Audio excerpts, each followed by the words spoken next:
They risked everything in pursuit of the impossible, transforming lead into gold, conquering eternal life, and unraveling the secrets of the universe. But what were the ancient alchemists truly hiding? And why do their mysteries still captivate us today? For more than 2,000 years, alchemy was not merely a pseudoscience, but an obsession that united philosophers, scientists, and mystics alike. From its shadowy laboratories emerged the first steps of modern chemistry, but also dark legends, secret workshops, and a quest that challenged the very boundaries between life and death. Picture this: dimly lit chambers where men and women labored tirelessly over bubbling concoctions, their faces illuminated by the eerie glow of furnaces. They believed that matter itself could be perfected, just as the human soul could transcend its earthly limitations. The philosopher's stone wasn't simply a tool for creating gold. It represented the ultimate transformation, the key to unlocking cosmic wisdom. These seekers weren't fools. Among their ranks were some of history's greatest minds. Isaac Newton devoted more time to alchemical research than to the physics we celebrate him for today. Paracelsus revolutionized medicine through his alchemical experiments. Even Carl Jung, centuries later, found profound psychological truths hidden within alchemical symbolism. What drove kings and queens to fund these mysterious practitioners? Why did the Catholic Church both fear and embrace their work? The answer lies in alchemy's tantalizing promise. Whoever mastered its secrets would wield power beyond imagination, power over wealth, health, and perhaps even death itself. When an alchemist claimed success in the 14th century, riots broke out as desperate people sought the miraculous elixir.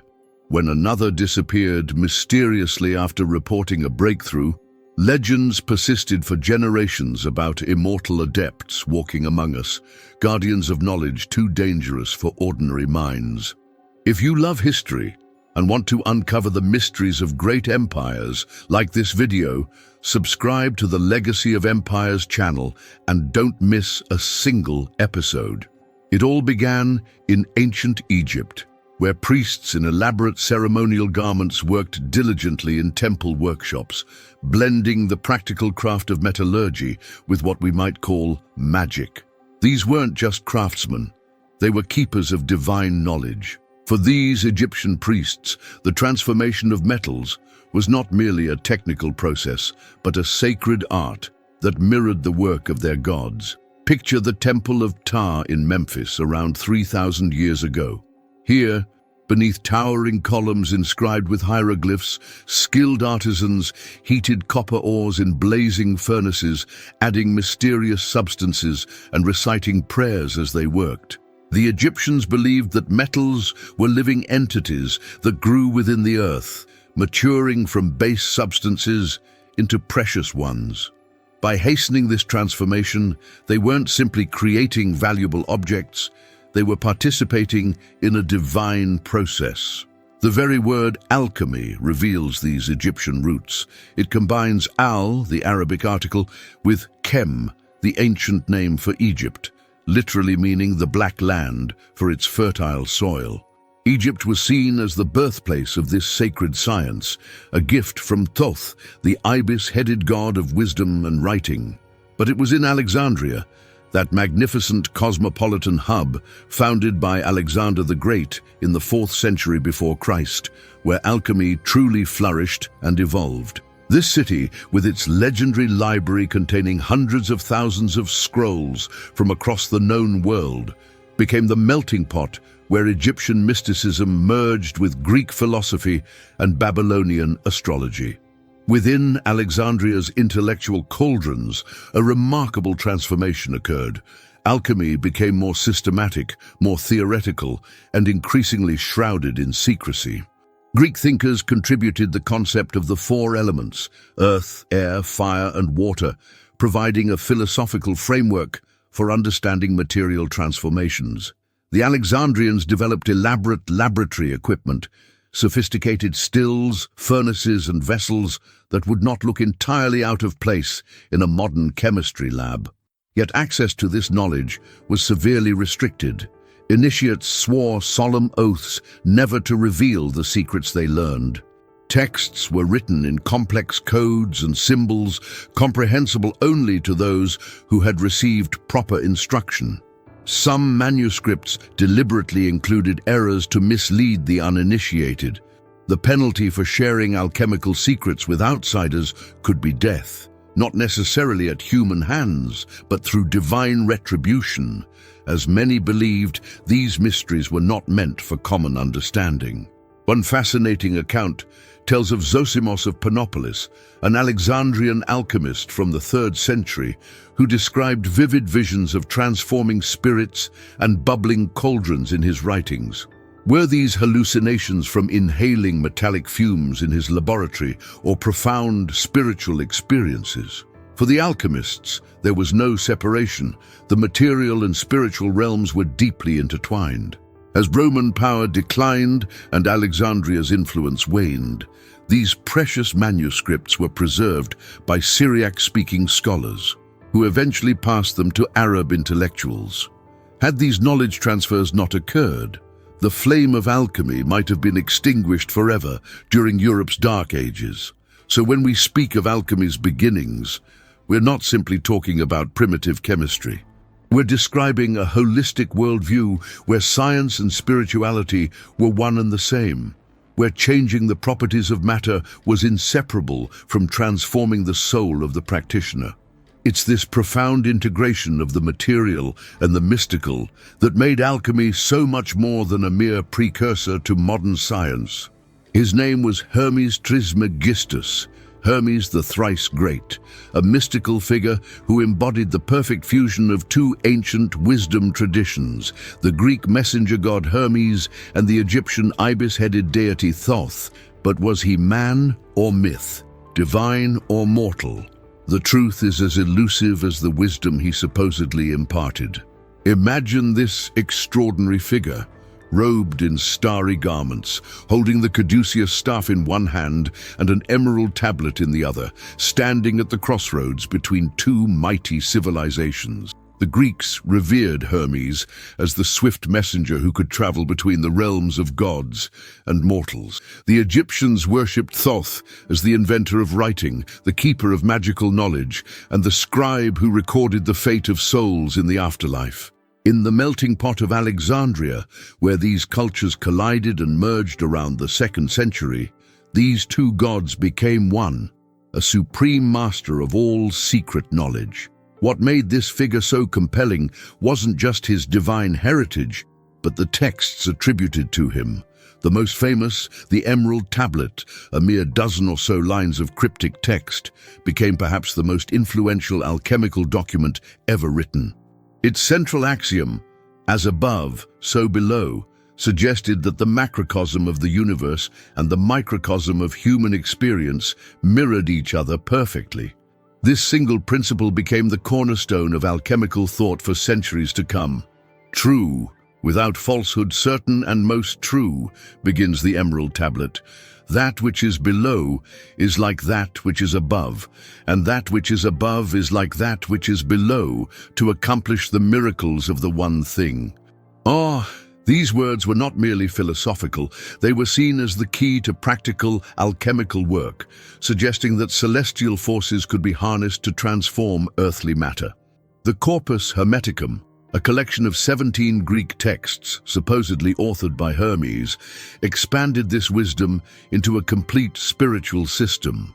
When these texts reached Florence in 1463, brought by agents of the Medici family, they ignited the European Renaissance like a spark in dry tinder. Scholars like Marsilio Ficino abandoned their translation of Plato to focus on these seemingly more ancient and profound teachings.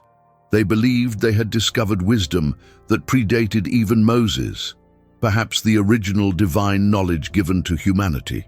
What's fascinating is that medieval and Renaissance alchemists swore solemn oaths to follow the teachings of Hermes Trismegistus, despite having no historical evidence that he actually existed. To them, his reality was proven by the power of his words. When they entered their laboratories, they did so as disciples of a master they had never met, whose very existence scholars now question. Modern historians suggest Hermes Trismegistus was likely invented during the Hellenistic period, when Greek and Egyptian cultures intermingled in Alexandria. The texts attributed to him were probably written by multiple authors between the 1st and 3rd centuries. Yet this historical revelation does little to diminish the extraordinary influence this figure had on Western esotericism. One of the most curious aspects of the Hermetic tradition is how it survived through the ages. When the Great Library of Alexandria burned, many Hermetic texts were lost forever. Others were preserved by Arab scholars like Jabir ibn Hayyan in the 8th century, who incorporated Hermetic wisdom into their own alchemical works. These texts eventually returned to Europe through Spain and Sicily during the 12th century, often via Jewish translators who recognized parallels with their own Kabbalistic traditions. Perhaps the most intriguing legacy of Hermes Trismegistus is found in legend rather than history. Some believed he had constructed the pyramids, inscribing within them all the secrets of the universe to preserve them from a great flood. Others claimed he had created mechanical wonders, including speaking statues and self-operating doors for temples. Isaac Newton himself owned more books about Hermes than about mathematical subjects and filled notebooks with his interpretations of Hermetic principles. Whether man or myth, the figure of Hermes Trismegistus reminds us that sometimes the most powerful truths come wrapped in enigma. His enduring legacy proves that wisdom doesn't always need a verifiable historical source to transform the human imagination. After all, as the Emerald Tablet teaches, the truth simply is true without falsehood, certain and most true. It wasn't merely a stone in the conventional sense. This was the ultimate prize, the culmination of the alchemist's journey. Some described it as a luminous red powder, fine as dust, yet heavy as gold. Others envisioned it as a translucent crystal that glowed with an inner light, or a blood-red waxy substance that could be molded like soft clay.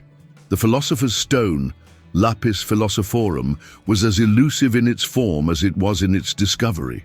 Imagine possessing an object so powerful that a single grain, smaller than a seed, could transform 1,000 times its weight in base metal into pure gold. A substance so potent that when dissolved in wine, it could cure any disease, rejuvenate the elderly, and potentially grant eternal life. This wasn't just a dream. For thousands of alchemists across centuries, it was a tangible goal that consumed their lives, their fortunes, and often their sanity. The stone represented perfection. Just as lead was considered an imperfect, sick metal that could be healed and transformed into gold, the elixir derived from the stone could perfect the human body, banishing disease and decay. This is why many European royals secretly funded alchemists. King Philip II of Spain, Emperor Rudolph II of the Holy Roman Empire, and countless others poured vast treasuries into laboratories hidden within palace walls. What's fascinating is how detailed the recipes for creating the stone became. The process, called the magnum opus or great work, typically involved 4 stages, each associated with a color. It began with nigredo, the blackening, the breaking down of raw materials through putrefaction. Next came albedo, the whitening, where the matter was purified. Then citrinitas, the yellowing, followed finally by rubedo, the reddening, when the stone would supposedly emerge. The ingredients themselves were shrouded in symbolism and code. When an alchemical text called for green lion, it might refer to antimony, or the menstrual blood of the sordid whore could be a reference to mercuric oxide. These weren't just colorful metaphors. They were deliberate obfuscations designed to keep the uninitiated from dangerous knowledge. And dangerous it certainly was. The quest for the philosopher's stone claimed countless lives. Mercury poisoning sent many alchemists to early graves, their minds destroyed before their bodies. Explosions from volatile compounds were common. One notorious incident in 17th–16th century Prague claimed the lives of 3 assistants when an alchemist's laboratory erupted in flames. Others faced execution when they failed to deliver the stone to impatient patrons. Some were tortured to reveal secrets they didn't possess. Perhaps the most tragic stories involve those who believed they were on the verge of success. There are accounts of alchemists working for days without sleep, driven to madness by mercury vapors, convinced that divine revelation was at hand. One 15th century German alchemist reportedly locked himself in his laboratory for 3 weeks, refusing food or water, only to be found dead amidst broken glass and scattered powders. His final notes claiming he was hours away from completion. Yet occasionally there were tantalizing stories of success. In 1644, Emperor Ferdinand III of Habsburg allegedly witnessed a demonstration where lead was transformed into gold using a tiny red powder. The gold was tested by imperial metallurgists and confirmed genuine. A medallion was struck from this alchemical gold to commemorate the event. And remarkably, this medallion still exists in a Vienna museum today. Swiss physician Paracelsus claimed to have created a partial stone that could heal but not transmute metals. He performed seemingly miraculous cures that baffled conventional doctors of his time. Was this medical innovation dressed in alchemical language or something more? Even Isaac Newton, the father of modern physics, spent decades pursuing the stone. His notebooks contain over 1 million words on alchemy, more than his writings on optics and gravity combined. When Newton died, his hair contained extremely high levels of mercury and arsenic. The price of wisdom, it seems, was often paid in poison. What makes the Philosopher's Stone so endlessly fascinating is that it transcended simple greed. Yes, the promise of unlimited gold was alluring, but for true adepts, this was merely a proof of concept. The real prize was philosophical: mastery over nature, understanding of the universe's deepest secrets, and ultimately triumph over humanity's greatest fear, death itself. Were any of these seekers successful? History offers no definitive proof, but perhaps that's fitting for the stone. Like all perfect things, it remains just beyond our grasp, challenging us to reach further, dig deeper, and transform ourselves in the process of seeking it.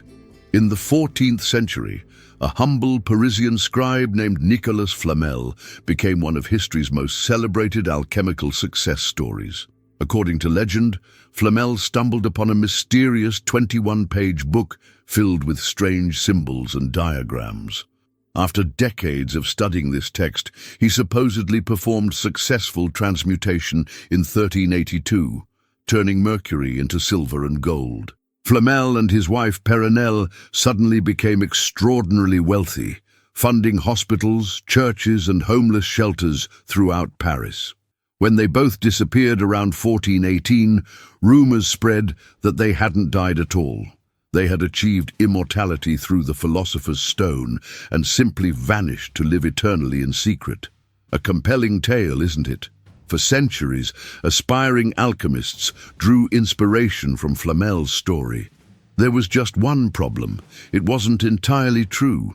Modern historians uncovered records showing that Flamel's wealth came from something far more mundane: a successful business as a manuscript copyist, shrewd property investments, and yes, banking loans. The famous alchemical book attributed to him was likely written 200 years after his death. The real Flamel probably never practiced alchemy at all.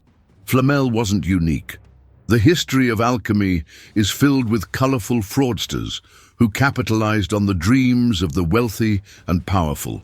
Take the case of Edward Kelly, a 16th century Englishman with a criminal past who convinced the Holy Roman Emperor Rudolph II that he could produce gold. Kelly performed elaborate demonstrations where he would secretly drop real gold dust into his mixtures.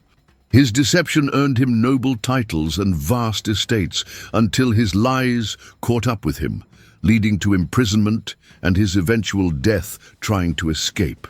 Another notorious charlatan was Count Alessandro Cagliostro, who traveled through 18th century Europe, claiming to be 700 years old, thanks to his alchemical elixir. He performed dazzling transmutations for aristocratic audiences, all clever sleight of hand.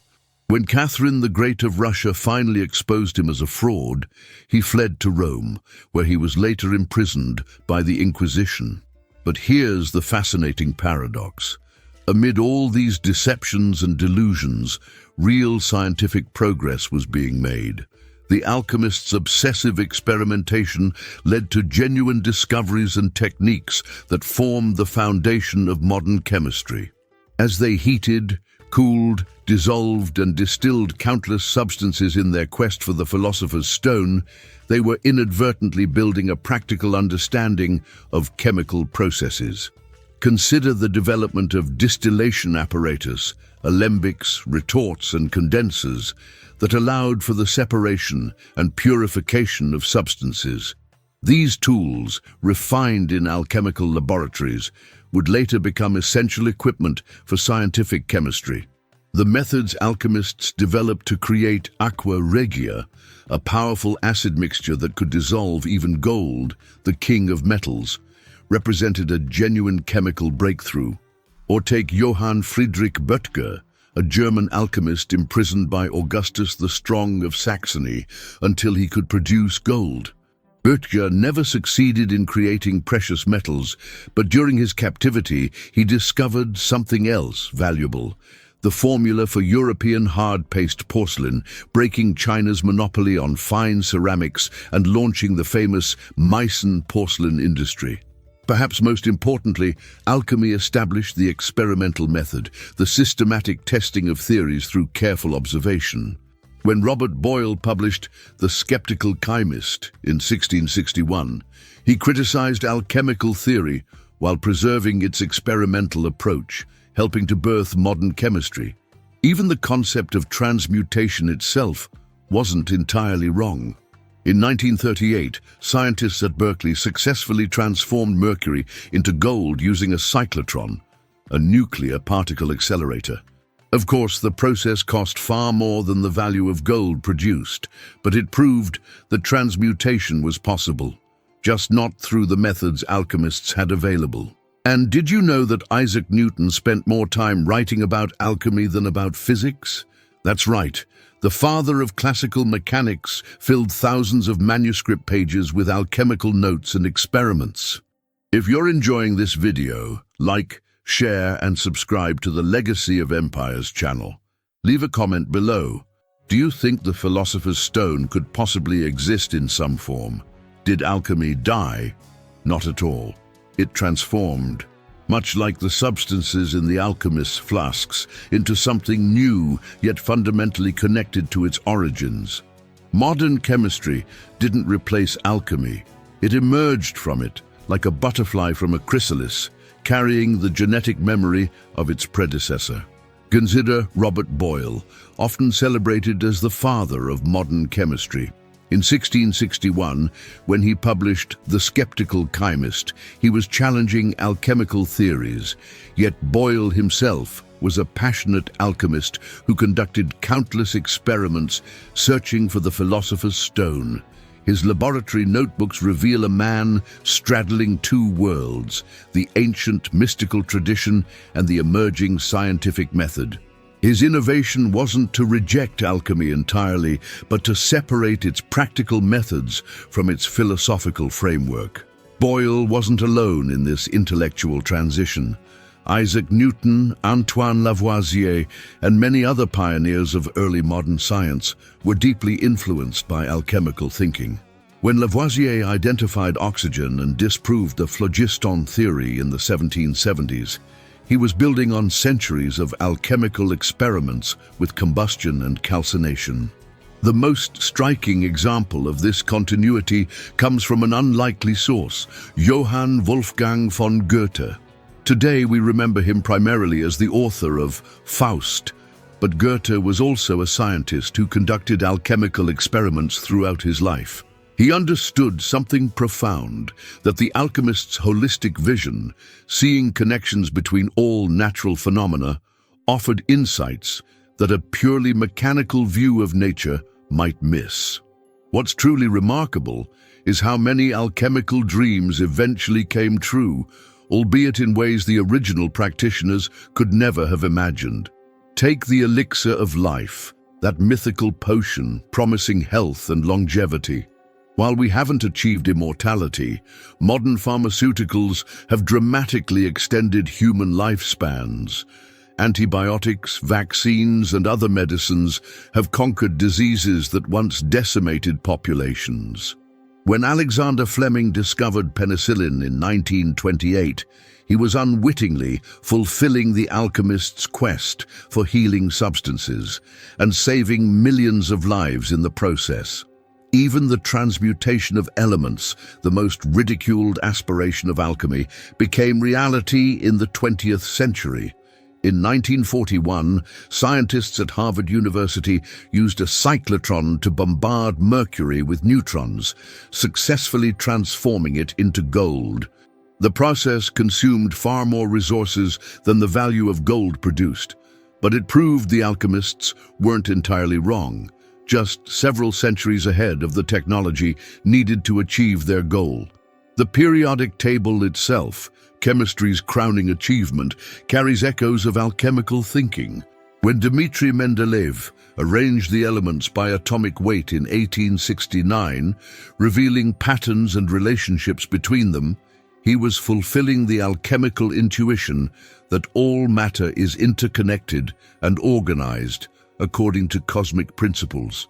The modern understanding that all elements heavier than hydrogen were forged in the hearts of stars would have delighted alchemists who believed in the celestial origins of earthly substances. Perhaps the most direct legacy of alchemy can be found in laboratory glassware. The retorts, alembics, and beakers used in modern labs are direct descendants of equipment developed by medieval alchemists. When a chemist performs distillation today, they're using essentially the same process an alchemist would have used 800 years ago, though with greater precision and understanding of the molecular changes taking place. In the realm of medicine, Paracelsus's revolutionary idea that specific chemicals could treat specific diseases laid the groundwork for modern pharmacology. His concept of targeted chemical remedies represented a radical break from the ancient humoral theory of medicine. When he declared, "The dose makes the poison," he established a principle that remains fundamental to toxicology and drug development today. The spiritual dimensions of alchemy haven't disappeared either.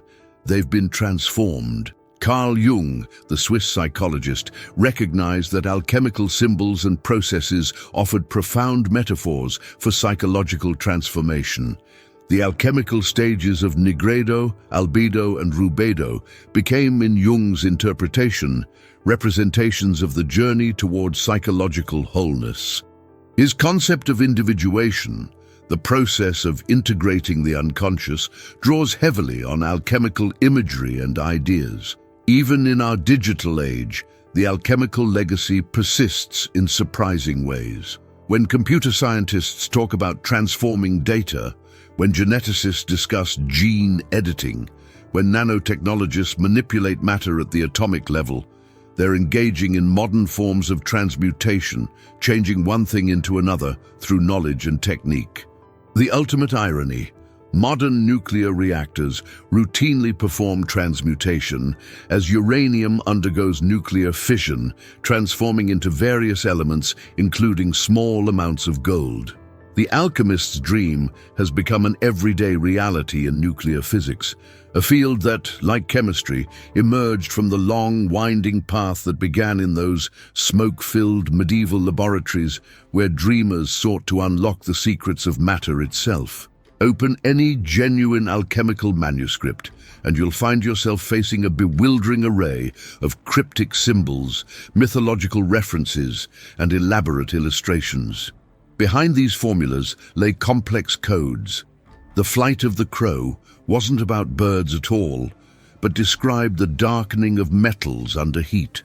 The marriage of the king and queen referred to the union of sulfur and mercury, while the green lion devouring the sun symbolized a specific acid-dissolving gold.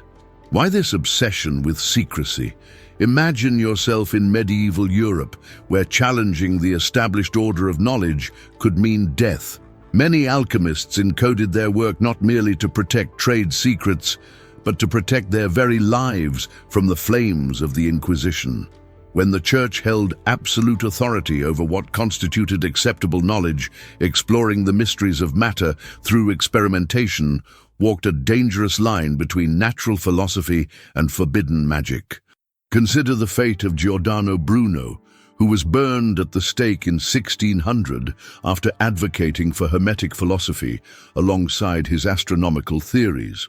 Or recall the allegations against the Knights Templar, who were accused of alchemical heresy in 1307, leading to their torture and execution. The risks were very real, but the secret language of alchemy served another purpose beyond self-preservation. It created a boundary between initiates and outsiders.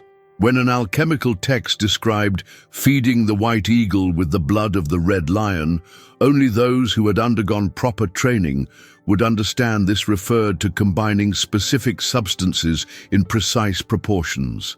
This esoteric vocabulary wasn't just deliberate obscuration. It was a specialized professional language that acknowledged the sacred nature of the work. The symbolism was astonishingly rich. Take the Ouroboros, the snake eating its own tail, which represented the cyclical nature of the great work, where the end returns to the beginning. Or consider the rebis, a hermaphroditic figure uniting masculine and feminine principles, symbolizing the perfect balance achieved in the Philosopher's Stone. These weren't merely decorative illustrations, but contained layer upon layer of operational instructions and philosophical insights. Among the most fascinating aspects of alchemical imagery was its use of sexual metaphors. The joining of opposites, male and female, sun and moon, king and queen, pervaded alchemical texts. In Michael Meyer's Atalanta Fugiens, published in 1617, we find extraordinary engravings showing royal couples in various stages of union, representing chemical processes. What modern readers might mistake for erotic imagery was actually detailed technical instruction, using human reproduction as a metaphor for creating new substances. Many alchemists employed elaborate systems of correspondences, linking metals to planets, colors to stages of the work, and chemical processes to spiritual transformations. Mercury corresponded to the planet Mercury and the principle of volatility. Lead was associated with Saturn and represented base matter awaiting transformation. These weren't arbitrary connections, but formed a coherent worldview where everything in the cosmos was interconnected through hidden sympathies. Some of the most powerful symbols emerged during alchemy's golden age in the 16th and 17th centuries. The Rosicrucian manifestos, which appeared mysteriously in 1614, described a secret brotherhood of adepts possessing profound alchemical knowledge. Though many scholars believe the Rosicrucians never existed as an actual organization, the myth inspired generations of seekers and helped spread alchemical ideas throughout Europe. Particular dangers surrounded the creation of homunculi, artificial humanoid beings supposedly created through alchemical processes. Paracelsus provided detailed instructions for creating such beings, though modern readers recognize these as either allegories or misunderstood embryological experiments. Nevertheless, allegations of attempting to create life could attract severe punishment as it encroached on divine territory. The intersection of alchemy and astrology was especially perilous. Timing was crucial in alchemical operations, with many procedures requiring specific planetary alignments. Manuscripts often included detailed astrological charts indicating precise moments for heating, cooling, or combining substances. This cosmic timing reflected the alchemical maxim, as above, so below. the belief that celestial movements influenced earthly matter. Even the layout of alchemical laboratories carried symbolic meaning. The traditional arrangement of furnaces often mirrored astronomical positions, with the primary furnace, the Athanor, representing the sun at the center. The placement of vessels, the direction of operations, even the orientation of the laboratory itself often followed esoteric principles connecting microcosm to macrocosm. Perhaps the most dangerous and most misunderstood aspect of alchemical practice was its spiritual dimension. While modern chemistry separated the observer from the experiment, alchemists believed the operator's spiritual state directly affected the outcome of their work. Failed transmutations weren't just technical failures, but indicated spiritual impurity. This radical subjectivity challenged religious authority by suggesting that spiritual transformation could occur through individual work rather than institutional mediation. What's particularly remarkable is how alchemists maintained international networks despite the risks. Secret societies, coded correspondence, and anonymous publications created a hidden republic of chemical philosophers spanning Europe. A discovery made in Prague might be encoded, smuggled to Paris, deciphered, tested, and further developed, all while evading the watchful eyes of religious and political authorities. This coded language has left us with an extraordinary challenge. Much alchemical knowledge remains locked in symbols we still haven't fully deciphered. When we look at images like those in the Ripley Scrolls or the Splendor Solis, we're seeing operational instructions that modern science has yet to fully translate. Behind those ravens and dragons, kings and queens, lions and eagles, lies a lost science waiting to be rediscovered. Alchemy teaches us that the line between magic and science is remarkably thin, perhaps even non-existent. These determined seekers in their smoke-filled laboratories weren't merely chasing gold and riches. They were pursuing answers to the most profound question of all: what is life itself? What animates matter? What separates the living from the dead? And can that boundary be crossed?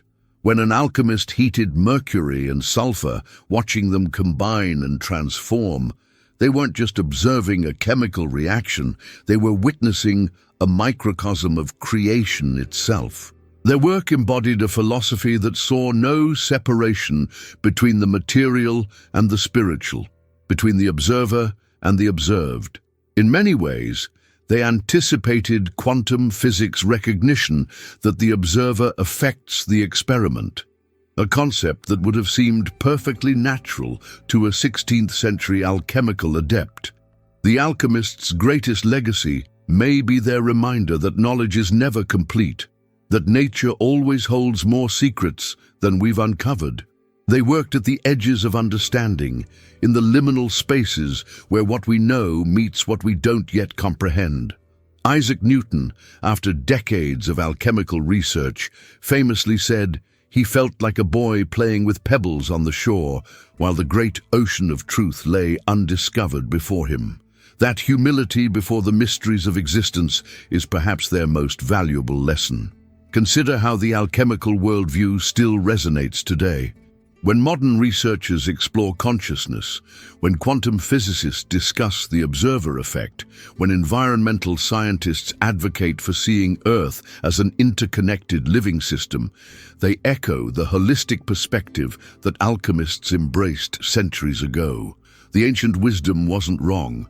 It was simply expressed in a language we've forgotten how to speak fluently. Perhaps the true philosopher's stone was never a physical object at all, but the knowledge these seekers bequeathed to us, their experimental methods, their courage to question established thinking, their recognition that transformation is the only constant in nature. They taught us that to understand something fully, we must be willing to break it down and rebuild it, just as they did with the substances in their crucibles. In our modern world of specialization and fragmentation, the alchemists remind us that the most profound discoveries happen at the intersections, where art meets science, where spirituality encounters materialism, where ancient wisdom converges with cutting-edge research. They challenge us to be whole-minded thinkers in a world that often rewards narrow expertise. And so, the great work continues. Though we no longer seek to transmute lead into gold through mystical processes, we continue the alchemical tradition every time we transform raw materials into technology, every time we convert knowledge into wisdom, every time we transmute suffering into growth. We are all, in our own ways, alchemists, seeking to transform ourselves and our world. If you enjoyed this journey into the mysterious world of ancient alchemy, leave a like, share this video with friends who appreciate historical mysteries, and subscribe to the Legacy of Empires channel to keep exploring the ancient world with us. What ancient mystery should we uncover next? Let us know in the comments below. Until our next adventure through time,